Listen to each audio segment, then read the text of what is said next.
नमस्कार, आदाब, सत श्री अकाल। मैं हूं राकेश तारा, लेके हूं top 10 J K news break. Vijaypur नशा मुक्त केंद्र से 18 बच्चे लापता, एक की हुई मौत। ग्राउंड रिपोर्ट प्रीति और अमित गुप्ता के साथ।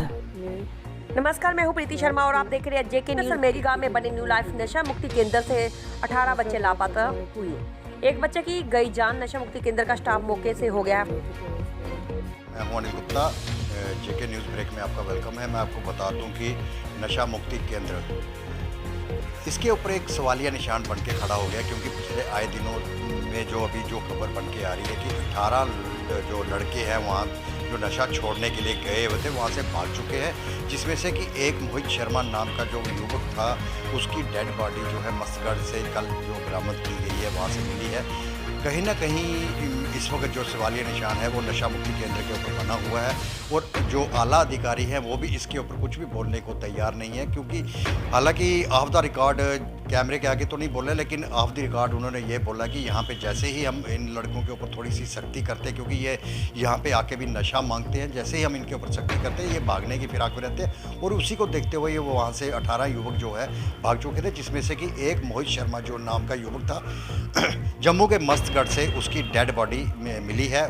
और कहीं ना कहीं इस वक्त आला अधिकारियों का ये कहना है कि हमने उनके घर वालों को इतला दे दी है, लेकिन उनके घर वालों की तरफ से हमें अभी तक कोई जवाब नहीं आया है। लेकिन देखना ये है कि क्या वजह है कि जिस वजह से नशा छोड़ने की फिराक में जो लड़के वहाँ पे चाहे घर वालों के कहने पे चाहे अपनी मर्ज़ी से वहाँ जाते हैं और फिर वहाँ से क्यों भागते हैं, इसके ऊपर एक जांच बैठनी चाहिए, और हो सकता है कि गवर्नमेंट इसके ऊपर एक जांच करवाए। लेकिन जांच का विषय ये है कि अब आने वाले दिनों में किस तरीके का ये जांच जो है किस ओर जाती है और किस तरीके के जो सच्चाई है वो सामने आती है। अब देखने वाली बात ये होगी कि आने वाले दिनों में आला कमान, चाहे पुलिस अधिकारी हो चाहे नशा मुक्ति केंद्र के जो वहाँ के जो केयर टेकर्स हैं, उनका किस तरीके से बयान आता है अब देखना ये होगा। अनिल गुप्ता, जम्मू। होकर विजयपुर कॉन्वेंट स्कूल से और वहां के स्थानीय लोगों की परेशानी रोड को लेकर आइए दिखाते हैं कुछ तस्वीरें, जिससे स्थानीय लोगों ने की बात की एडमिनिस्ट्रेशन से कि जल्द से जल्द इस रोड का कुछ किया जाए, ताकि हमारे बच्चे आने जाने में जो है उन्हें दिक्कत होती है। खासकर इस रोड में जो है हजारों लोग जो है आना जाना करते हैं, और एडमिनिस्ट्रेशन प्रॉपर इस पर ध्यान दे।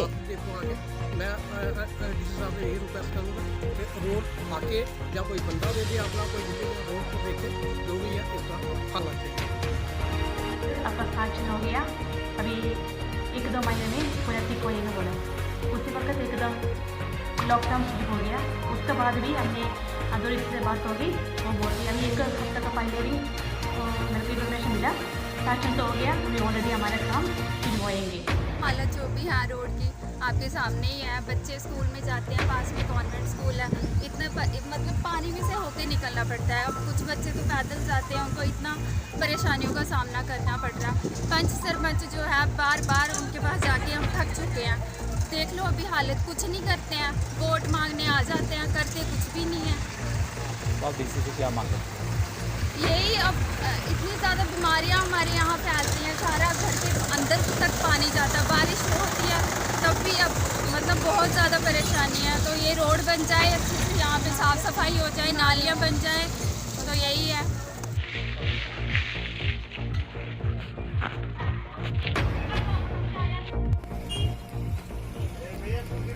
जिस तरह से डीसी राजौरी राजेश के श्रवण का मिशन की हर म्युनिसिपैलिटी बने व्हाइट सिटी, इसी पर आइए दिखाते हैं कुछ लोग दुकानों में व्हाइट पेंट करते हुए, और दिल में खुशी होती है कि कोई जो इम्प्लीमेंट करता है ऑर्डर को। देखिए किस तरह से लगातार लोग लगे हुए व्हाइट सिटी करार करने को। जी हाँ, देखिए किस तरह से मेहनत लगाकर अपनी दुकानों में कर रहे हैं लोग पेंट, ताकि डीसी राजौरी का सपना हो पूरा, और राजौरी सिटी का पूरी म्युनिसिपैलिटी जितनी है उतनी व्हाइट डिक्लेयर हो।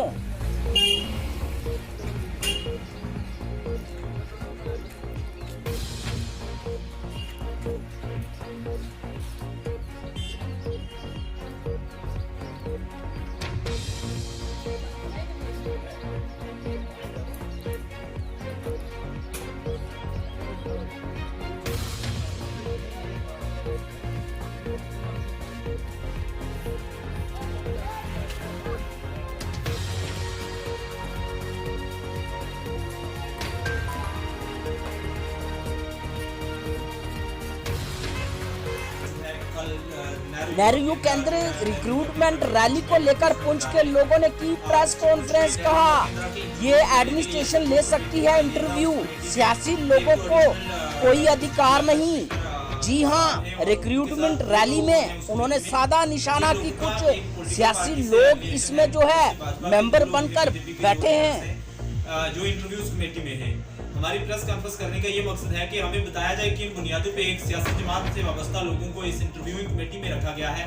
ना ही कानून में कोई ऐसा प्रोविजन है कि आप नौकरी के लिए इंटरव्यू ले रहे हो, एक पॉलिटिकल पार्टी को वहाँ पे आप उसको रख रहे हो।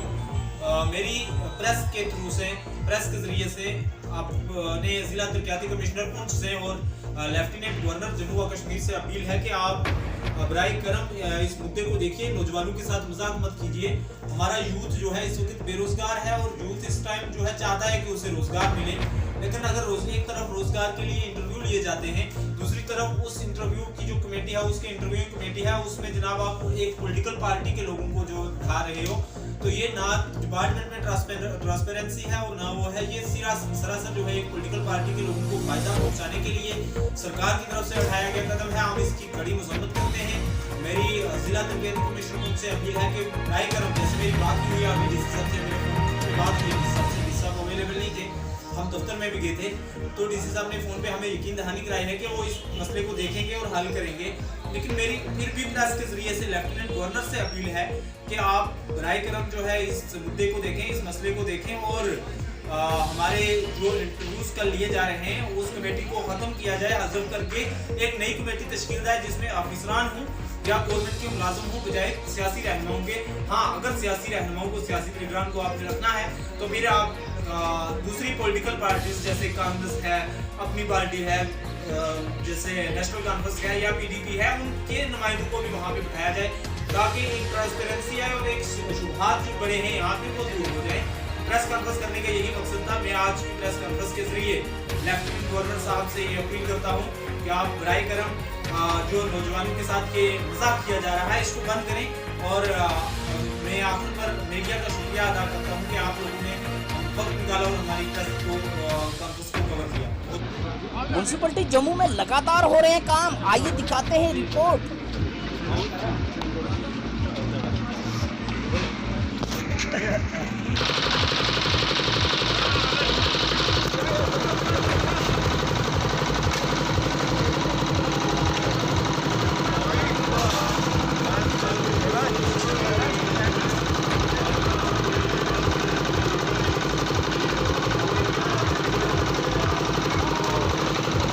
का निर्माण किया जा रहा है जिसकी लागत लगभग 12.5 लाख रुपए है। इससे पहले भी इस गांधीनगर विधानसभा में 70 स्कूलों में हमने बिल्डिंग्स बनवाई थी। तो यहाँ पर हमारे जिलाध्यक्ष श्रीमान विनय जी, हमारी यहाँ की कारपोरेटर श्रीमती शारदा जी और बाकी राजीव चाणक जी, हमारे शीर्ष नेता सन्नी संगोत्रा जी के माध्यम से विक्रम रंधावा जी, सभी यहाँ पर एकत्रित हैं। मुझे लगता है कि इस हाल के बनने के बाद जो को करिकुलर एक्टिविटीज़ हैं उसमें भी बढ़ावा होगा और स्टूडेंट्स को बहुत बड़ा फायदा होगा। धर्मा ट्रस्ट एम्प्लॉइज एसोसिएशन परफॉर्म नगर कीर्तन एंड श्री रघुनाथ जी मंदिर की परिक्रमा की और उन्होंने जगह जगह पर कीर्तन कर कर यही एक आवाज दी कि हमें श्राइन बोर्ड के अंडर किया जाए। देखिए इनकी जो झांकी उन्होंने निकाली, पूरी रघुनाथ मंदिर जी की परिक्रमा भी की उन्होंने और मीडिया से बात करते हुए कुछ इस तरह अपने कहा। मंदिर बोर्ड संघर्ष समिति भी इसमें पार्टिसिपेट कर रही है और सरकार से मांग करती है कि फौरन मंदिरों का बोर्ड बनाया जाए। हमने पिछले 114 दिन से सरकार मजा देख रही है और हम बात करना चाहते हैं कि कर्मचारियों का और आम जनमानस का और इम्तिहान ना लिया जाए, क्योंकि अब कर्मचारी अगर उग्र प्रदर्शन पे उतर आए और इसके साथ जो सनातन समाज है वो पूरा साथ देगा। सरकार को सुननी पड़ेगी, सरकार को जवाब देना पड़ेगा। आखिर इतनी देर क्यों लग रही है और क्यों मंदिरों का बोर्ड नहीं बनना चाहिए।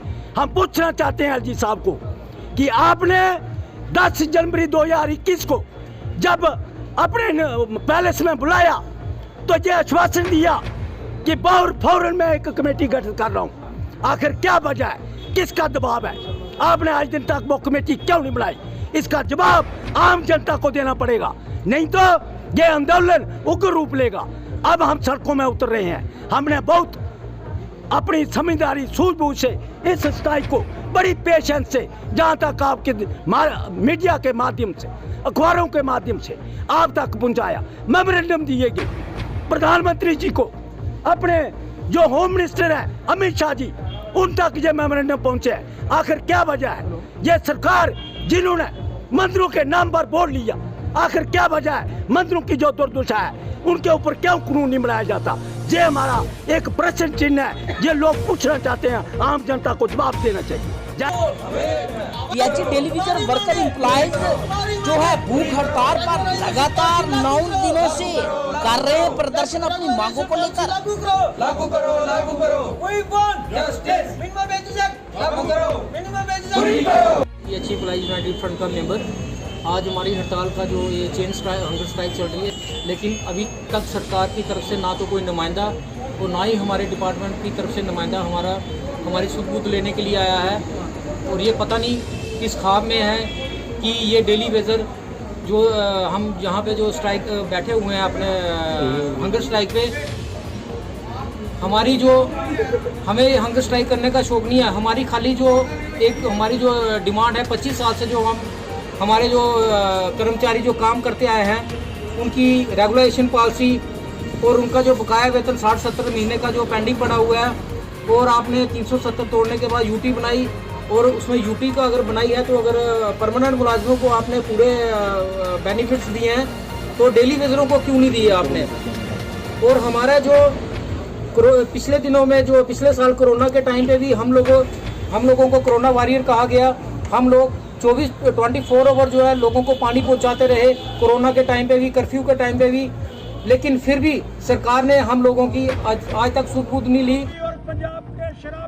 सरकार शराब कारोबारियों की रोजी रोटी पर लात न मारे, इन्हें भी जीने का हक है। शिवसेना डोगरा फ्रंट अशोक गुप्ता ने की रैली और जोरदार किया प्रदर्शन।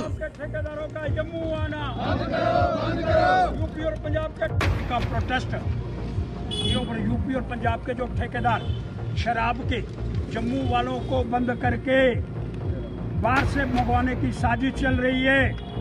ये यहाँ करके आते खोलेंगे, अभी वो आए नहीं। ये बॉर्डर क्षेत्र से, ये मनेचर कहते हैं इसको, जो छोटे छोटे बच्चे पीते हैं, ये मनेचर की बोतलें ये बॉर्डर एरिया से मैंने बरामद करी हैं। वो अभी ठेकेदार नहीं पाए, लेकिन विद्यार्थियों को खराब करने का धंधा चालू हो गया है। बड़े बड़े हाथे खोल करके शरेआम शराब चलेगी, जैसे पंजाब के अंदर चलती है। यूपी के अंदर शरेआम घर के बाहर गलियों के अंदर यह शराब बिकेगी। लेकिन उनके आने से पहले ये देखिए, ये मनेचर की बोतलें जो हैं ये जम्मू पहुंचना शुरू हो गई हैं। और इसलिए मैं मांग करना चाहता हूँ 1800, 1200, 1600 करोड़ रुपया अगर जम्मू के यहाँ के विक्रेता दे रहे हैं, तो फिर इसको बढ़ा करके यहाँ के लोगों को, कम से कम अपने लोगों के विषय के अंदर विचार तो करेंगे। ये मंदिरों के शहर को शराबियों का शहर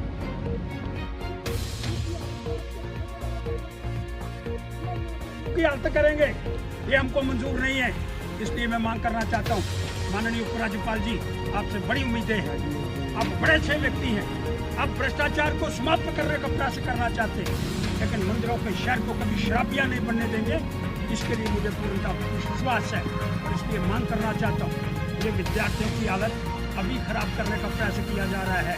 इसलिए माननीय उपराज्यपाल जी, इसी को नियुक्त करके बॉर्डर क्षेत्र के अंदर यूपी और पंजाब के लोग, ठेकेदार, शराबिये जो ठेकेदार हैं, वो तैयार होकर के बैठे हैं और अभी ये चीज़ें सप्लाई करने का प्रयास कर रहे हैं। धन्यवाद, आपका शुक्रिया। ये जो तस्वीरें आप देख रहे हैं, ये तस्वीरें जवाहरनगर पीएचसी की हैं। बिल्कुल सीएमओ ऑफिस के साथ लोग दूर दूर से आते हैं बच्चों को लेकर वैक्सीनेशन के लिए, लेकिन लोगों का कहना कि जब हम आते हैं तो कहते हैं अभी वैक्सीनेशन नहीं। जेके न्यूज ब्रेक ने लोगों की आवाज सुनी और वहां जाकर पूछा कि कब लगेंगे, ताकि लोगों को अवेयर किया जाए कि आप इतनी देर पीएचसी में ना आए। लेकिन इस पर पूछताछ करने पर डॉक्टर ने छोड़ी कुर्सी। जी हाँ, अगर बात की जाए तो लोगों को हर व्यक्ति चाहता है कि सोशल मीडिया के तहत हमें पता चले कि कौन सा कार्य कब होगा, और खासकर डीसी राजौरी राजेश के श्रवण का एक सत श्रीकाल, मैं हूँ राकेश तारा। में जो है आप देख रहे हैं J K news break. J K news break आज जो है जवाहरनगर जो है सब सेंटर वैक्सीनेशन की जाती है और यहाँ पर कुछ देर से बंद है और लगता है मुझे कि अप्रैल में शुरू होगी, लेकिन इस पर हमने डॉक्टर से बात करना चाहा और डॉक्टर ने पलड़ा झाड़ते हुए कहा कि हम हायर अथॉरिटी हम की बोलेगी, क्या अगर लोगों को अवेयर करना होगा तो एक ही सीएमओ ही बोलेगा और कोई डॉक्टर नहीं बोलेगा। मैं तो चाहता हूं कि हमने ये रिपोर्ट इसलिए तैयार की थी ताकि छोटे बच्चों को जो वैक्सीनेशन होती है लोगों को घर में पता चले कि इस समय वैक्सीनेशन हो रही है या नहीं हो रही है, कब शुरू होगी। कुछ लोग जो है आते हैं और दोबारा वापस हो जाते हैं कि प्रॉपर अभी वैक्सीनेशन नहीं हो रही है। और ख़ासकर अगर बात की जाए तो हमारे चैनल का एक ही मकसद था कि लोगों तक पहुंचाना कि वैक्सीनेशन बच्चों को अभी हो रही है या नहीं, लेकिन इस पर पल्ला झाड़ते हुए डॉक्टर ने चेयर छोड़कर, हमने तस्वीरें में आपको दिखाने की कोशिश की है, खाली चेयर है और उन्होंने बोलने से साफ इनकार कर दिया। एक तरफ कहा जाता है कि लोगों को अवेयर किया जाए, मीडिया का एक ही मिशन होता है कि हर जो बात होती है वो लोगों तक पहुंचाई जाए। खासकर अगर बात की जाए जिस तरह से वैक्सीनेशन की बात की जाए तो बच्चों को, घर वालों को पता चले कि छोटे बच्चों को वैक्सीनेशन कब लगती है, किस समय लगती है और अब कोविड-19 के कारण कोई बंद तो नहीं होगी, कब शुरू होगी, ये हम मैसेज पहुंचाना चाहते थे, लेकिन प्रॉपर इस पर उन्होंने नहीं बोला। और कहीं ना कहीं लोग जो हैं इस पर सफ़र कर रहे हैं, क्योंकि कई लोग आते हैं और ये कहते हैं कि अभी वैक्सीनेशन नहीं है, नेक्स्ट शुरू होगी। अगर किसी चैनल के थ्रू अगर ये बात करके लोगों तक को साफ कर देते कि ये वैक्सीनेशन जो है अप्रैल में होगी या जून में होगी, तो लोगों का भी जो है ये बार बार चक्कर लगाना कहीं ना कहीं कम होता। राकेश तारा, जेके न्यूज़ ब्रेक, राजौरी। थन्ना मंडी तहसील में म्युनिसिपैलिटी के लोगों ने हटाई इंक्रोचमेंट और कुछ दुकानदारों को किया जुर्माना। ये तस्वीरें देखिए किस तरह से लगातार लोगों को हिदायत देते हुए, खासकर दुकानदारों की इंक्रोचमेंट ना करें, लेकिन दुकानदार जो है अपने बाहर जो भी उन्होंने फड़ियां लगाई थी वो प्रॉपर उन्होंने हटाई और खासकर जायजा किया कि कौन कौन से लोग जो है एडमिनिस्ट्रेशन का जो रूल है उसको फॉलो नहीं कर। ये देखिए किस तरह से लगातार जो है होटल के लाइसेंस भी चेक किए जा रहे हैं और खासकर उन्हें हिदायत दी जा रही है कि आप अपने इर्द गिर्द खासकर होटलों को हिदायत दी कि आप साफ सफाई रखें ताकि लोगों को कोई बीमारी ना लगे। खासकर अगर बात की जाए तो देखिए किस तरह से जो लोगों ने जाले वगैरह बाहर रखे थे वो भी म्युनिसिपैलिटी ने किए जब्त। देखिए दृश्य, बड़ा कदम म्युनिसिपैलिटी का, वो चाहती है कि जाम भी ना लगे और साफ सफाई भी हो।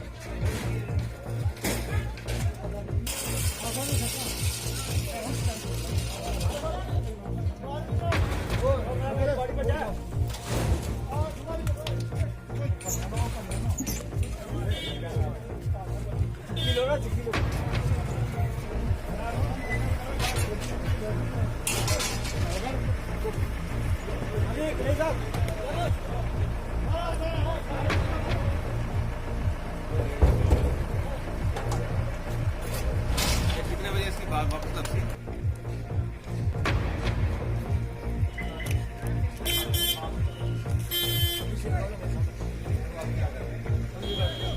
साहब ने ये डायरेक्शन दी है कि थाना मंडी टोन को, थाना मंडी बल्कि पूरे 5 म्यूनसिपैलिटीज़ हैं, उनके लिए डीसी साहब ने कहा है कि तमाम प्रेसिडेंट जो स्टाफ है इनका वो अपने अपने टोन को वाइट कलर कराएंगे और ख़ासकर मेन बाज़ार जो है उसमें वाइट होना चाहिए।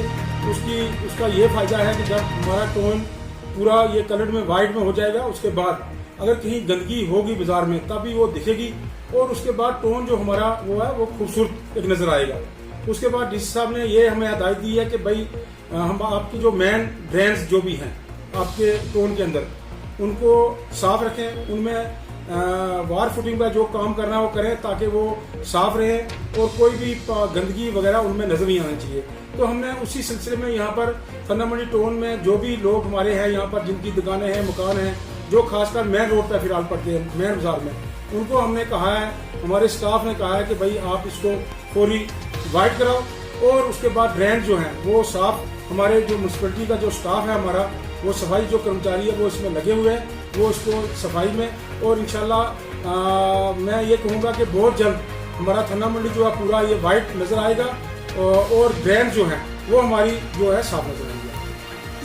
देखिए जहाँ तक कोरोना का ताल्लुक है, इसमें इससे पहले भी जो लास्ट ईयर जो हमारा गुजरा है, हमारी म्यूनसिपलिटी ने उस पर बहुत काम किया है। जितनी हमारी यहाँ पर एरिया है हमारा, उसमें हमने एक बार नहीं बल्कि 10-10 बार हमने स्प्रे की है।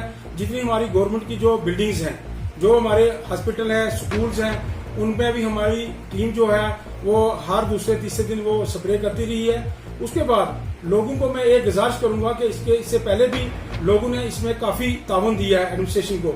जो एडमिनिस्ट्रेशन की तरफ से एडवाइजरी आती रही उस पर लोगों ने अमल किया है। लेकिन अब जो फेज सेकंड जो है इसका स्टार्ट हो रहा है, उसमें मैं फिर लोगों से गुजारिश करूंगा कि लोग एहतियात बरतें, लोग मास्क लगाएं और मास्क लगाकर बाजार में आए। उसके बाद सफाई रखें ताकि ये बीमारी जो है इससे हमें निजात मिले। डिस्ट्रिक्ट राजौरी में हर वर्ष की तरह इस वर्ष भी निकाली गई भैरो देव की झांकी। जी हाँ, होलियों तक लगातार 7 दिन निकाली जाती है। कुछ दिन जवाहरनगर राजौरी में, कुछ दिन सिटी राजौरी में। आइए दिखाते हैं भैरो देव की झांकी। देखिए किस तरह से लगातार जो है भैरो देव का प्रसाद लोग लेते हुए, ये तस्वीरें देखिए किस तरह से लगातार प्रसाद लेते हुए। ये तस्वीरें देखिए, ये सुमित जी हैं जो कि प्रॉपर मीडिया से ताल्लुकात रखते हैं। और खासकर अगर बात की जाए तो हर लोग जो हैं इस दिन का इंतजार करते हैं कि हम भैरो देवी की झांकी में जाएं, भैरो देव आकर तो हमें आशीर्वाद प्रदान करें। ये तस्वीरें देखिए किस तरह से लगातार जो है भैरो देव अपने चिमटे का प्रसाद और तिलक लगाते हुए, ये देखिए किस तरह से लगातार जो है चिमटे का प्रसाद देते हुए कहते हैं कि जिसको चिमटा लगता है भैरो देव का उसे बुखार नहीं होता। और देखिए अंकित जी हैं ये अर्ली टाइम से हैं। देखिए किस तरह से इन्होंने भी भैरो देव की झांकी का प्रसाद लिया भैरो देव के हाथों से। जी हाँ, हर व्यक्ति दिन का इंतजार करता है कि कब होली होगी और भैरो देव की झांकी निकलेगी। ये तस्वीरें देखकर आप जान जाएंगे कि किस तरह से लगातार जो है राजौरी वासी बिना मज़ो मिलत इस झांकी में शामिल होते हैं। देखो, मैं पहले ये बताना चाहूँगा आपके चैनल के माध्यम से पूरे देशवासियों को और भारतवासियों को कि जो होली का पावन त्योहार है वो एक हफ्ता लगातार जो चलता है, वो राजौरी में आज उसी उपलक्ष्य में जो यहाँ पे भैरो बाबा की झांकी निकाली गई है। और भैरो बाबा की झांकी जो ये कहा जाता है कि पूरे विश्व में एक राजौरी और एक कलकत्ता, ये 2 स्थान है जहाँ पे भैरो बाबा की झांकी निकाली जाती है। और इस झांकी को निकालने के पीछे एक ये धारणा है कि राजौरी शहर के अंदर आज से सदियों पहले एक यहाँ पे महामारी फैल गई थी। तो किसी साधु महात्मा ने ये बताया था, ये उन्होंने एक चीज यहाँ के निवासियों को ये बताई थी कि आप यहाँ पे भैरो बाबा की झांकी निकालें। और इस भैरो बाबा की झांकी निकालने के कारण जो यहाँ पे महामारी, जो यहाँ पे भूखमरी और बीमारियां फैल रही थी और वो फैलना बंद हो गई थी। तो ये तब से ही भैरो बाबा की झांकी है जो यहाँ राजौरी शहर में निकाली जाती है। और ये लगातार भैरो बाबा की झांकी होली तक निकाली जाएगी।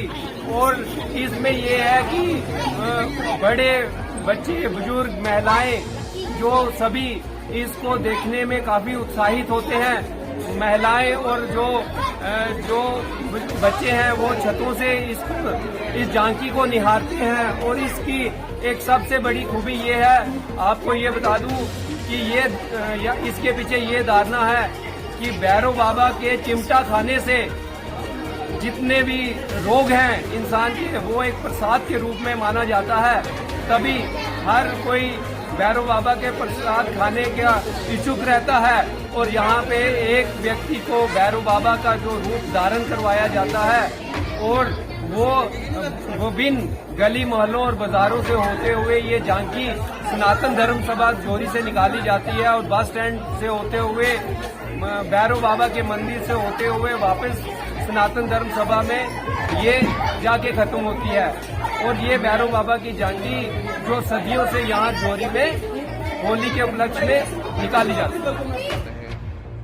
ग्राउंड रिपोर्ट कपिल शर्मा के साथ जम्मू से देखिए माता वैष्णो देवी का बुलावा किस तरह से लोग कोसों दूर से पैदल चल कर आते हैं। एक बड़ी बात, ना कोई मन्नत, जी हाँ, वह सिर्फ माता के दर्शन के लिए एमपी मध्य प्रदेश, जी हाँ, माँ के बुलावे पर, माँ के चरणों में किस तरह से आए। इतनी दूर 40 दिन लगातार हो गए इनको चलते हुए। आइए कपिल शर्मा की रिपोर्ट देखिए। आप कुछ श्रद्धा लेके जा रहे हो क्या? मतलब कुछ मनोकामना आपकी क्या है? नहीं, मनोकामना भी नहीं है, ना कुछ मन्नत नहीं, बाकी वो माँ ने बुलाया है। सिर्फ दर्शन को जा रहे हो माता रानी के? ओके, आपके साथ ये? हाँ, आपके साथ, मेरे साथ में ये है 17 लोग हैं हमारे। हाँ, पीछे गाड़ी है, 3 लोग आगे चले गए, 5 लोग पैदल चल रहे हैं, बाकी गाड़ी पे है। आपका नाम? सुशील ब्रह्मवंशी। सुशील जी, आप कहाँ से आए हो और कहाँ को जा रहे हो? छिंदवाड़ा जिला से आए हैं, ग्राम राहीवाड़ा जिला छिंदवाड़ा से माँ वैष्णो देवी के दर्शन करने जा रहे हैं। ये पहली यात्रा है आपकी? जी। क्या मनोकामना है आपकी माता को लेकर? बस कुछ मनोकामनाएं नहीं, ऐसे ही खुश होके जा रहे हैं माता के दर्शन करने। दर्शन के लिए जा रहे हैं आप? ठीक है, जय माता दी। विजयपुर कस्बे में ब्लॉक दिवस कार्यक्रम का आयोजित किया गया, जिसमें मुख्य तौर पर डीसी सांबा अनुराधा गुप्ता ने लोगों की समस्याएं सुनी और हल करने का आश्वासन दिया।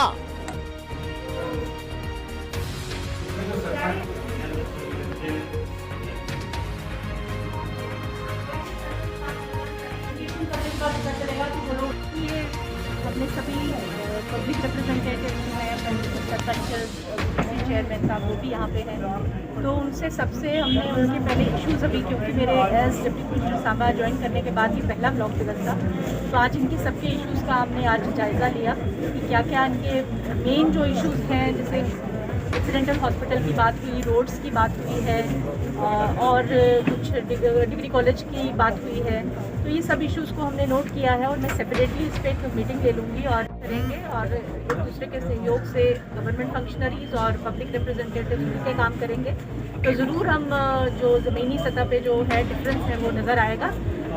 उसके अलावा कुछ डेमोसेल सर्टिफिकेट्स और कुछ और ज़रूरी जो डॉक्यूमेंट्स हैं ये वो हमने आज यहाँ पे इशू किए हैं। तो कोशिश ये रहेगी कि हर ब्लॉक दिवस में हम बहुत कंक्रीट जो सोल्यूशंस हैं वो लोगों के लिए लेकर आए। मैम, आयुष्मान कार्ड को लेकर गवर्नमेंट की टॉप प्रायोरिटी में से ये है, और जैसा कि अभी मैंने अब तक रिव्यू लिया है, उसमें हमारे लगभग 1,78,000, 3 लाख के करीब हमारी पॉपुलेशन में से 1,78,000 को अभी नहीं मिले हैं, लेकिन उसमें रीज़न ये आया है कि वो अभी रजिस्टर नहीं हो रहे हैं। तो जो रजिस्टर हो गए हैं उनमें से कुछ के गोल्डन कार्ड इशू हुए हैं, कुछ के नहीं हुए। उसका सेपरेट मैंने 2 या 3 मीटिंग्स अभी तक ले ली हैं। कुछ हमें उसमें मेजर्स लेने पड़ेंगे, कुछ फैसले हमने किए हैं, बहुत जल्दी आपको नज़र आ जाएगा, उसका रिजल्ट भी आ जाएगा। और मैं हूँ राकेश तारा, दीजिए इजाजत और देखते रहिए टॉप 10 जेके न्यूज़ ब्रेक।